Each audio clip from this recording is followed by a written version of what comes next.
right, and we're live. For those of you just joining us, just give me a thumbs up or response to indicate if I'm coming through. This is a new once again. I have a new headset, so I'm just testing it out to see what the response is. Hopefully, you can hear what I'm saying, and I'm able to communicate with you. But you can tell me in the comments. Just hey, Tower Time. So I take it you can hear what I'm saying. In any case, hi Christine. Well, that's good to hear. No pun intended. Okay, so today, hi Enzo. Oh, that's good. I'm glad this is a brand new this is a brand new headset I got as a gift. So hopefully this will improve the lines of communication. Oh, that's very good here. Anyway, so before the Act 17 apologetic stream, they're going to go live in about 45 minutes Eastern Standard Time with a response by Sam Shamoon. I was moderating the chat, the live chat last night, where David basically invited this imam. I take it he was an imam. He was some sort of Islamic quote unquote scholar, which obviously for those of you who are familiar with Islamic scholarship, particularly Islamic scholarship on the World Wide Web, it's not. It's a bit of an oxymoron. These aren't the most knowledgeable people. We're not talking about Malcolm Muggeridge or Hilaire Belloc, where or C.S. Lewis. These aren't geniuses, and their knowledge of their own religion is actually quite circumscribed for the most part. So it was essentially him giving the topic was supposed to be Muhammad's prophethood. So he was invited on to give a defense of Muhammad's ostensible prophethood, which all Muslims affirm that he was a prophet. Some of them, most of them, affirm that he was the quote unquote seal of the prophets, and that's the phrase used in the Quran. Hi, Michelle. That's the phrase used in the Quran to refer to Muhammad. So he was invited on there to defend Muhammad's prophethood, and he proceeded to spend the next hour and 50 minutes approximately just slandering Sam Shamoon and blaspheming Christ and making a lot of nonsensical statements. For example, about 2/3 of the way through, and I wasn't listening to the whole interview. I had it on mute most of the time while I was moderating the comments. So there probably were a lot of things that I missed. I was just following it through the comments that I was moderating.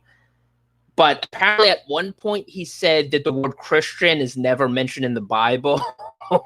And of course, for those of you who've read the New Testament, you'll know that it was mentioned. In fact, in the Acts of the Apostles, it says that these followers of Jesus were first called Christians at Antioch.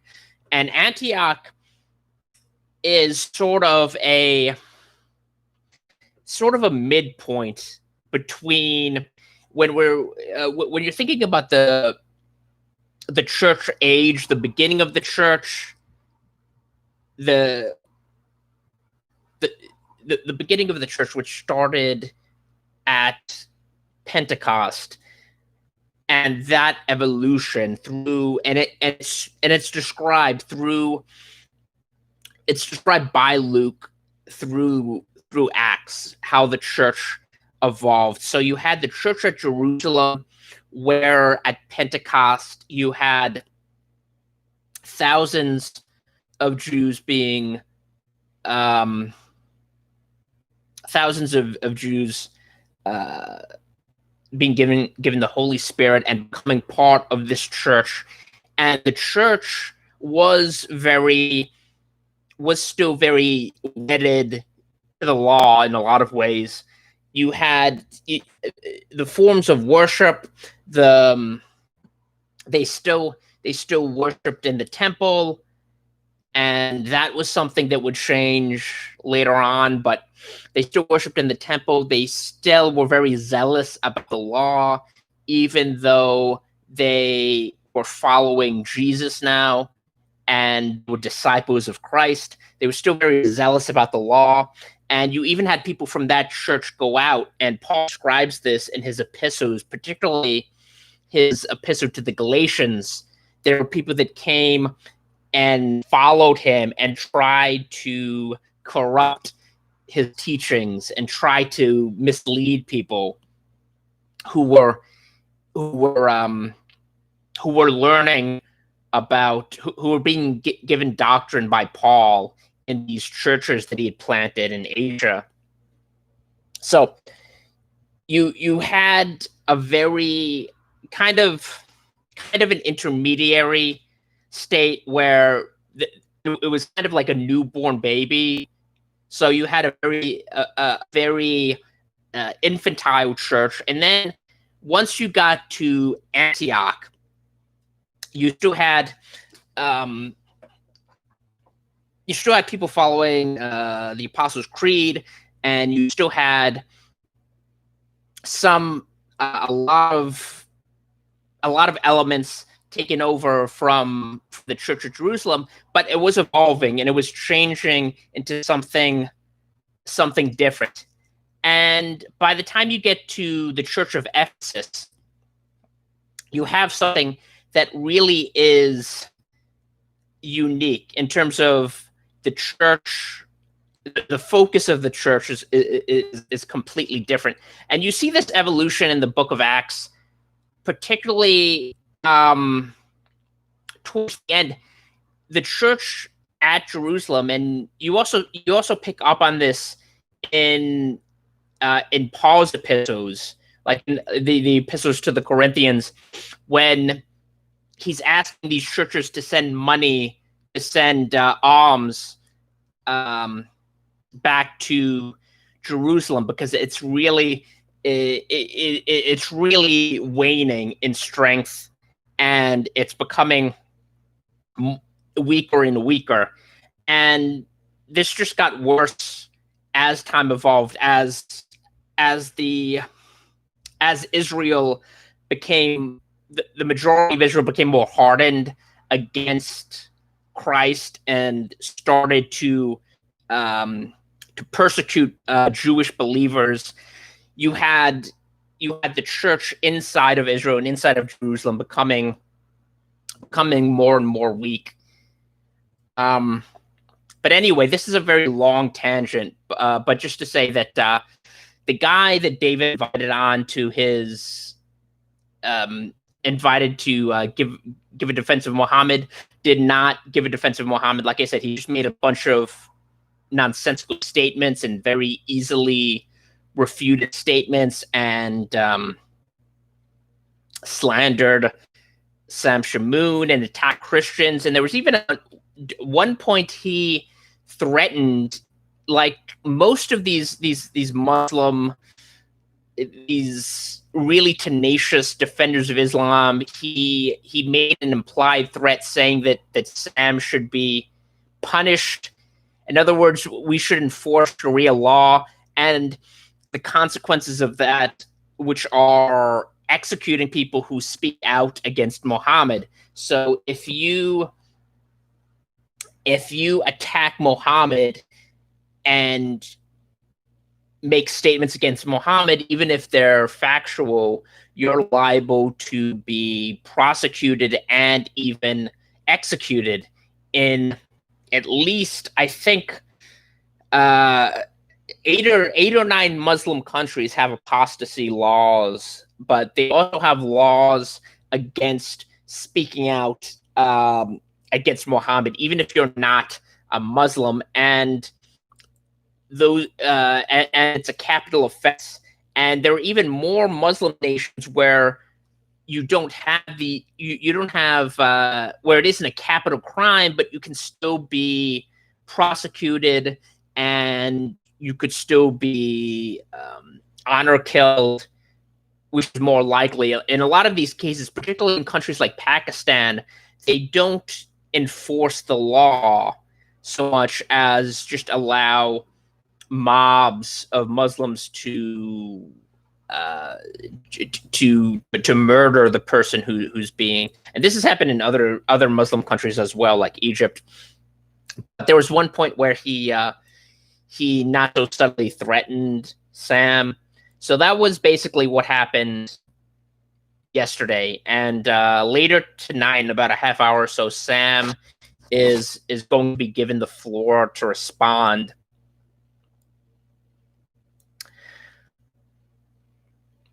Oh yeah, there are 400. I think the 444th subscription was a friend of mine who shall remain nameless, but I can see the names of the people who subbed, whose profiles are public.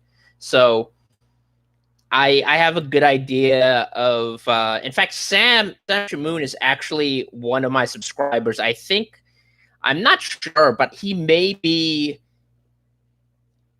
my subscriber with the most with the biggest channel. There are one or two other channels that are sub to me that have over 1,000, but I think Sam is the biggest thus far. Hopefully it'll grow, although it's really a challenge. They say that getting to 1,000 is the hardest. Once you get 1,000, it's all downhill. I think that was modeled on a previous iteration of YouTube. I mean, now they're banning people in such waves and throttling people that it's really difficult to break through. So for those of you who enjoy my channel, feel free to share these videos. I know for the most part, they're pretty long, and they're not viewer friendly because a lot of people like to consume this form of media in these bite-sized 5 and 6 minute selections, and I actually enjoy that as well. I mean, I don't want to be a hypocrite here, but I actually do enjoy the under 10-minute videos because it takes a while. If you just sit there and watch 40 and 50-minute long videos, if you watch a few of them, it consumes a large portion of your day. And I know even though most of us are under house arrest by edict of the government, it's still you still have other things to do. You can't sit down and watch YouTube live streams all day. I don't. Yeah, just in. Hopefully, I won't get banned. But anyway, I wanted to talk a little bit about, well, a couple of things. I may break this up into another video, but I wanted to talk about something I came across today as I was shopping at Barnes & Noble. They had a book by Elizabeth F. Thompson, and this is a professor at American University, and she's a professor in the Department of Islamic Peace. I'm not making that up. That's actually a department.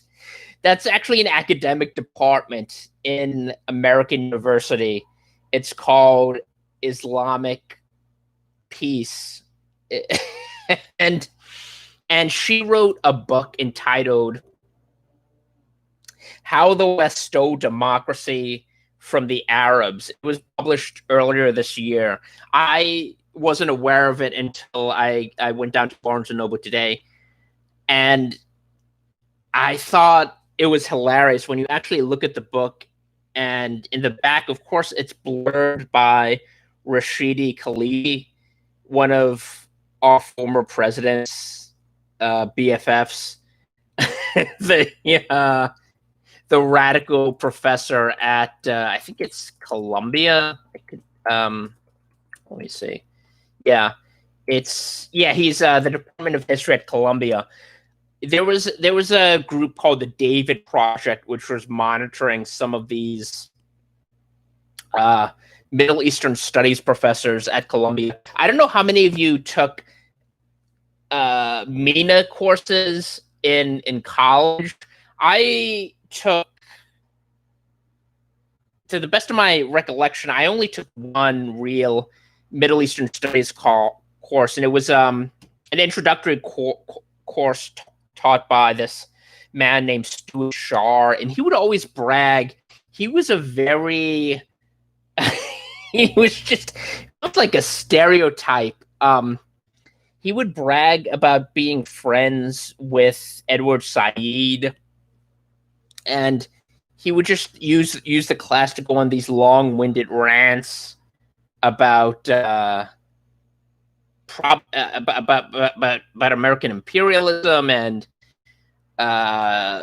just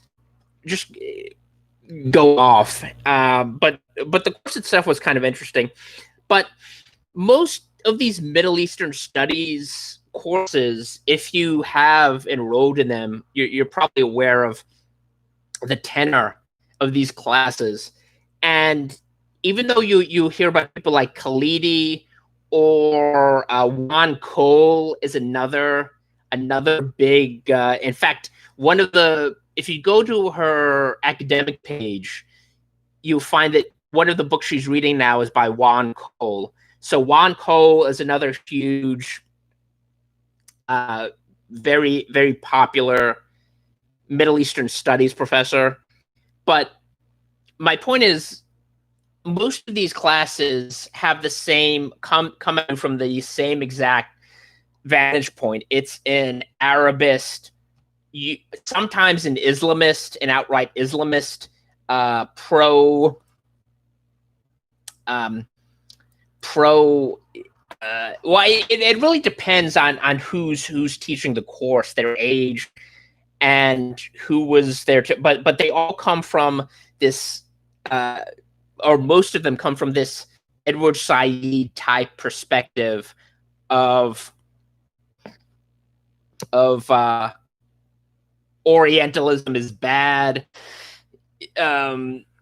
People, despite the fact that the translations we have, the non-Arabic translations of the Quran and the Hadith, and all of these important Islamic texts, most of them were done by Orientalists, Germans, people who went to the Middle East and studied these languages, and but you basically get the same type of one-sided, myopic perspective when you take these classes. I mean, there are exceptions. I don't want to make a generalization, but that's generally the case. If you take a Middle Eastern studies class, you're going to have you can anticipate what you're going to be taught beforehand. Although that's true in a lot of college classrooms, unfortunately. But this woman, Elizabeth Thompson, she wrote a book, How the West Stole Democracy from the Arabs. Now, like most things, this is a lie that begins with a kernel of truth. So one of part of her premise, which is rooted in historical reality, is that France and Britain promised particularly Britain, promised these Arabs that if they would ally themselves with the British cause in World War I and topple the Ottoman Empire and align themselves in this joint effort, that they would be given their freedom. The Arabs who, by that point in the early 20th century, they were chafing under the yoke of the Ottomans, like all of these other countries, just like you had in the 19th century, Greece and Serbia and all of these Balkan countries who wanted to kick out the Ottomans. Even though these were fellow Muslims, the Arabs were also, at least a large, significant percentage, were eager to throw off the Ottomans, particularly at a point where the Ottoman Empire was the sick man. Turkey was the sick man of Europe, and they really didn't want to be subject to them any longer. So part of the premise for this book is that France and Britain basically promised them these things and then welched on their promise. And of course, you know what happened after Sykes-Picot. The result of World War I was the Ottoman Empire basically being dismembered. Even Turkey itself, although that was reversed because of Ataturk and in the ensuing war. But the rest of it, the Arab Middle East was divided and apportioned to Britain and France. So Britain got the Palestine Mandate, Transjordan. France got Syria and Lebanon. And so part of this is true.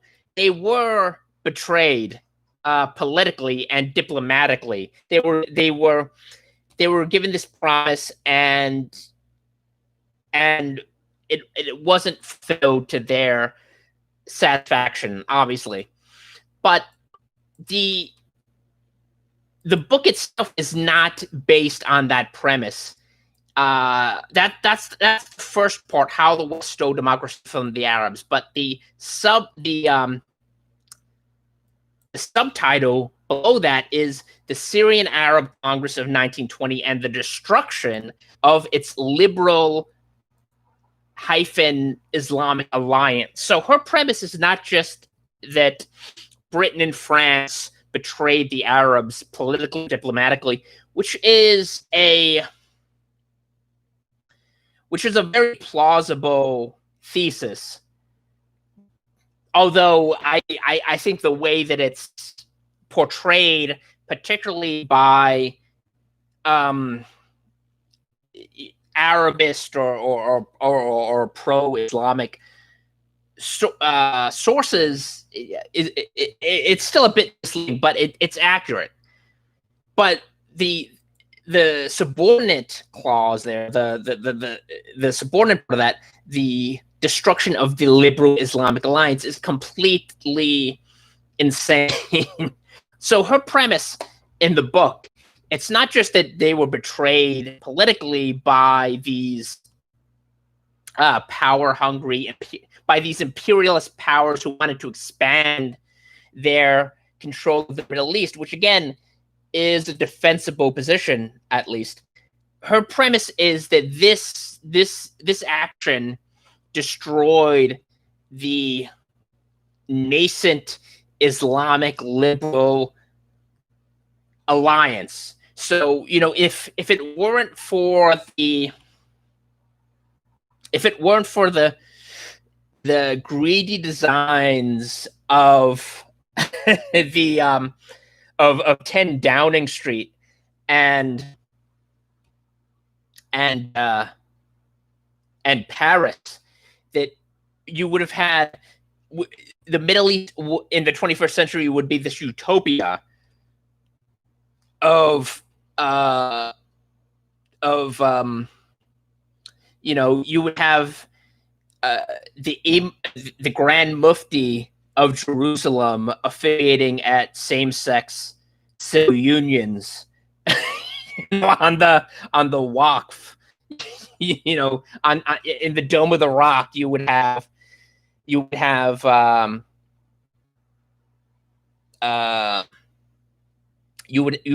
like a liberal Islamic version. I guess the equivalent would be, I guess the closest you would be the Mujahideen-e-Khalq.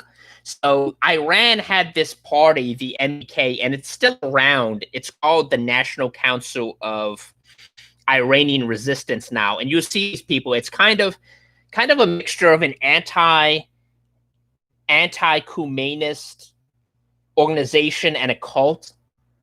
They're led by Maryam Rajavi, the Rajavis, husband and wife. And if you've ever been to one of their protests, they'll have these pictures of the husband and wife, the wife in hijab, and they'll wave it around, denouncing the Iranian regime. And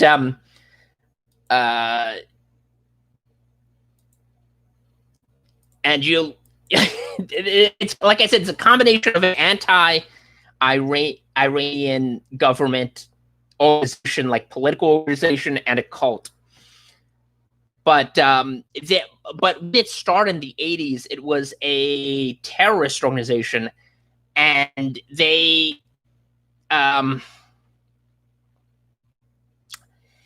were a mixture of Islamism or Islam and Marxism. So this is what this this is what a small group thought were two things that could be reconciled. And just like that, this woman and a lot of liberals share this misconceived perception of Islam, this idea that Islam and liberalism or leftism these are two things that can be reconciled because they have mutual enemies, in the form of capitalism and Christianity. They have they're both anti-Christ. They both reject the lordship of Jesus, and they both, for the most part, reject the idea of a free market. Therefore, since they share these two, and they reject the West, they reject the idea of having Western hegemony over the Middle East. Therefore, these two groups, which are poles apart on personal morality and how society should be run, they can unite in their mutual antipathy. Well, Islam, it's funny. There was the Islamist party in Algeria. I think there were two Islamic factions, two jihadist factions. One was the Armed Islamic Group, the GIA, and the other was the group, the Salafist Group for Call and Combat, which I think later became aligned with Al Qaeda. So these were the two factions during the Algerian Revolution, the Algerian Civil War in the 90s.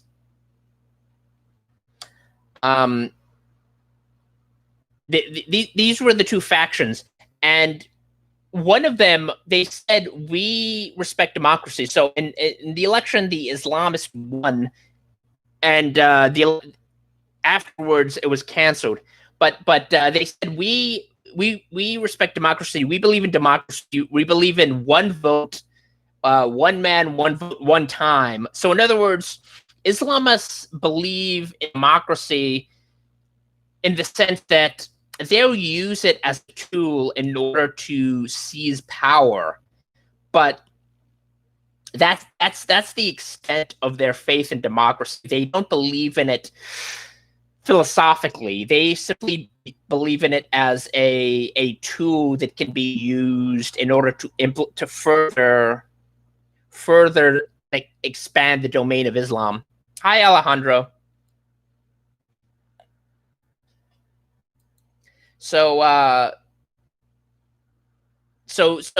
they don't believe in democracy. They may believe in it as a temporary expedient, but they don't believe in democracy conceptually. They don't have faith in democracy. They have faith in Allah and Muhammad, and they want to impose that over the rest of civilization. So that was the motto of the Algerian group: one vote, one time. That was, and it's fitting. It embodies the Islamic perspective, just like Muhammad. When Muhammad was on the back foot in Arabia, after he had been expelled from Mecca after the Hijra, he made alliances with his enemies. He had hudnas, or temporary peace agreements. He would make an armistice to prevent his group of followers from being wiped out. So while they regained strength, he would relent from attacking his enemies. But once they were powerful enough to respond, he would rip the treaty up. This is what happened to the Treaty of Hudaybiyah.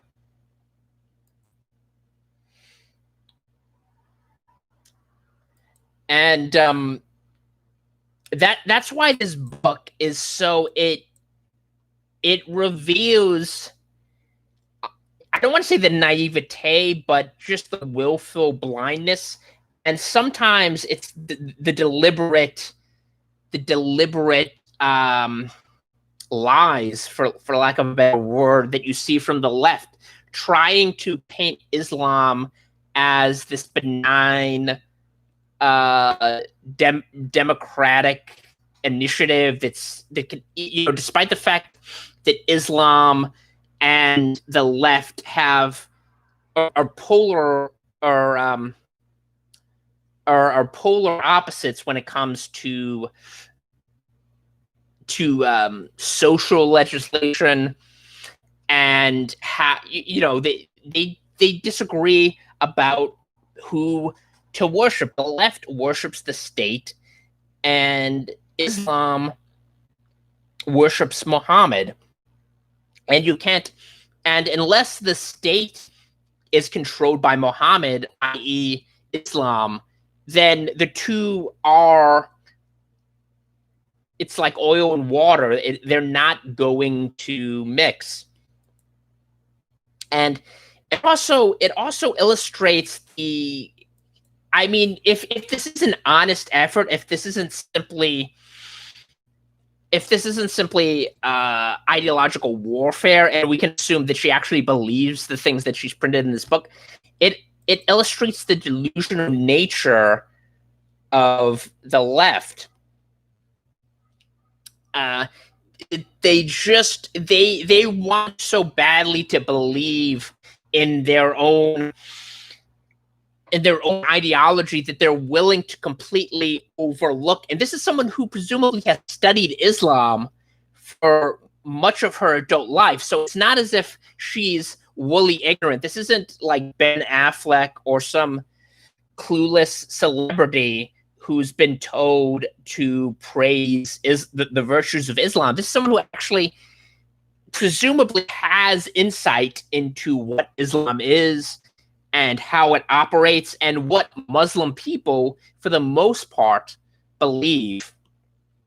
Even though, admittedly, there's a large gap between the Quran and the Hadith, between the contents of those and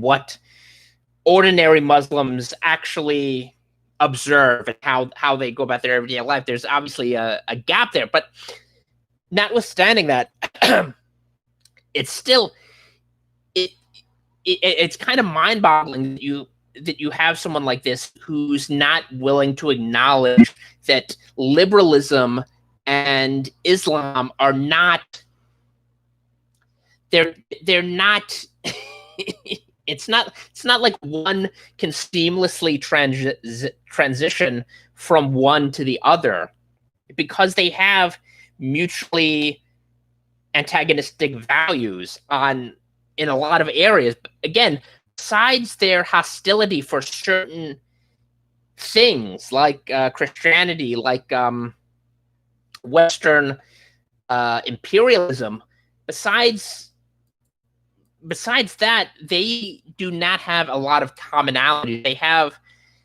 the commonalities can be found in their mutual enemies, but that's about it. This is why when the left once this is why you can see this all the time. For example, in Iran, what happened when the Shah fled and the Pahlavi dynasty collapsed? You had Khomeini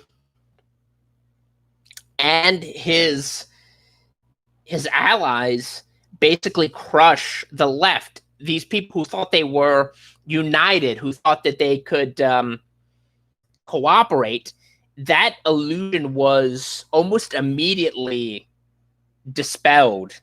And most of these people who were aiding unwittingly or consciously aiding Khomeini's seizure of power, a lot of these people, within 2 years, they were all either in exile, in prison, or dead. Muhammad is more important than Allah. And the best illustration of this is look at the blasphemy trials. Look at these blasphemy trials you see take place in Muslim countries like Pakistan or Egypt. There are hardly any people who are being prosecuted for blaspheming Allah. And if Allah was the greatest being in the architecture of Islam, and the one who is owed worship, don't you think that they would be much more punitive towards people who are attacking Allah? But no, almost 90% of these trials and these people who are persecuted are persecuted for attacking Muhammad. And that's just a very simple illustration of what the power dynamic is. You have Muhammad up here and Allah somewhere down there. Yeah, the Drillins posting cartoons. And this is a bit of an aside, but the Drillins the Imam who circulated those, he actually inserted more inflammatory cartoons. The original cartoons were actually really benign if you exclude the one of Muhammad with a bomb in his turban. But he inserted cartoons involving pigs just because he knew that this would incite people. Ironically, he died of colon cancer, I believe, or forget if it was colon or pancreatic cancer, but he died of cancer less than a year after he went on this jihad, and he sparked a global jihad against Fleming Rose and the people behind the Mohammed cartoons. And this is something you should ask Muslims who are so certain that they're right. This was a guy who was a militant imam who wanted to spark jihad across the globe so badly that he actually manufactured fake cartoons to incite people. So this wasn't some sort of munafiq or some backsliding Muslim, and yet Allah decided to destroy him less than a year after he went on his jihad against the West with these cartoons. So if physical ailment and death and these things are only pursue people who are hostile to Islam or who are infidels or apostates, then why was this guy who was the hardest of Islamists, the most militant? I mean, he, aside from actually picking up a gun or rifle and going on jihad himself, he did everything but that, and yet he was still killed by Allah less than a year later. So if Allah is real and Allah punishes those who attack Islam, why was this wonderful servant of Allah struck down a year after he went on this jihad against the Drillens Postens illustrators and the Drillens Postens newspaper in Denmark? That's a question you should ask these Muslims. Anyway, I'm about at 40 minutes, and the Act 17 stream is going to start very soon. So I will see all of you either there or next time on my next stream. Thanks, everyone, for tuning in. Like I said, if you like these videos, feel free to share them. Yeah, like, share, and subscribe. Hi, Lisa, and I will see you all next time.